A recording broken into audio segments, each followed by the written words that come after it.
the next question. How can we learn about the role the father plays in the life of his children? Learning about the role the father plays in the life of his children. I'm going to hand that question over to, who got give that question? Is that you, Richard? I'm going to give that question to you, Richard, because you're working with first-time dads and moms.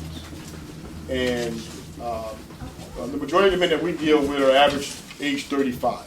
And Richard's dealing with young men, first-time dads, first-time moms. And I'm going to hand that question to him and let him talk about that. Good morning. Good morning.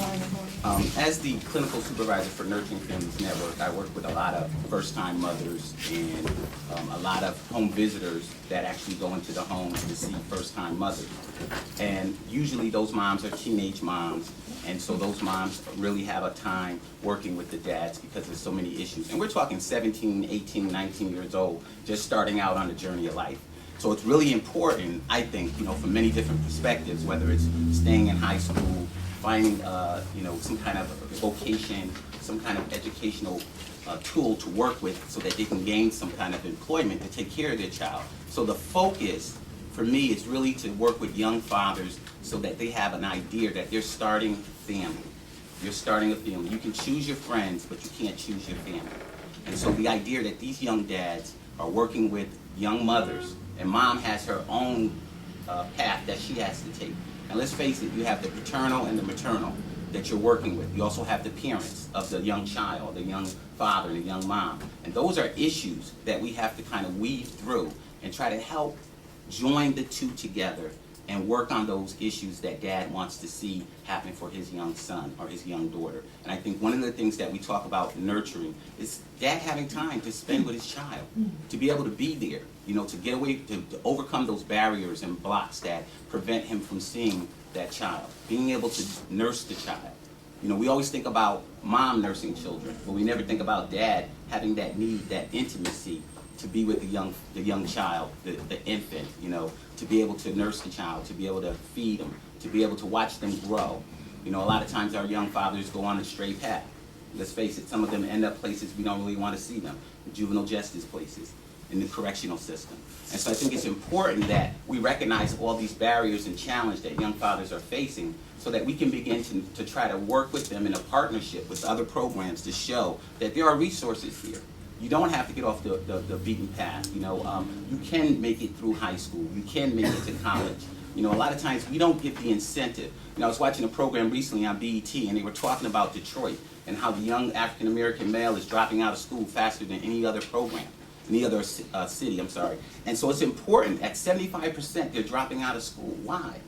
Because they don't see the importance of a high school education. So I think it's important that we wave that flag first with fathers, that it's important to make an accomplishment for your child. So I thread that through the program, to stay in school, to keep a job, to understand how child support is going to be in your life for the next 18 years. As a father of 4, I understand the importance, all right? And I can't follow Ken's act, but I can say, and that's another story, but I can say being a father is very important. All my children graduated from high school. Why? Because I was there for all those different events. So it's important. The events of a young child, the first step, dad really wants to be there. But there's barriers, the maternal, the paternal. We have to think about that. How do we assist people to get out of that mindset that dad doesn't want to be there?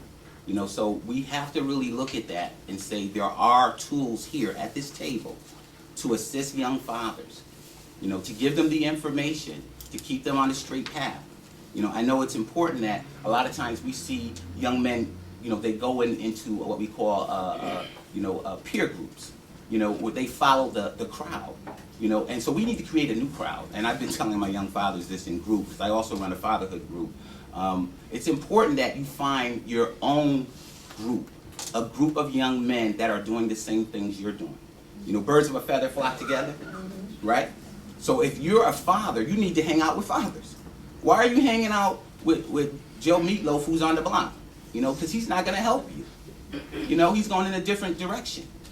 So we can't catch all the fathers, but for everyone that's sitting out here that directs programs working with with children and working with young mothers, I think it's really important. You probably hear the passion coming out, but it's really important that you focus on a process that that's inclusive of mom and dad. You know, we talk about family, you know, but yet we focus on mom and child, you know, so it's really mom, dad, and child.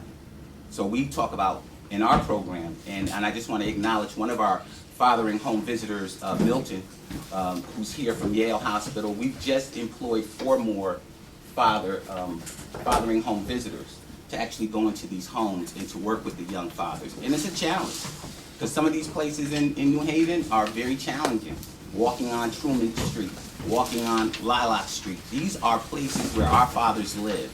And it takes a certain amount of dedication and a certain amount of focus to continue to work with these young fathers and to keep them on the right path. So, you know, for me, you know, trying to really understand the role that father has and keeping him focused is a challenge. But I think it's important that everyone out here tries to include that in their program and try to keep a partnership with the 3. Thank you, Richard. Does anyone else on the panel want to add anything to that? I just want to encourage us to think about our language, because I have a problem with the role that father plays in the life of the children, because you don't play a role.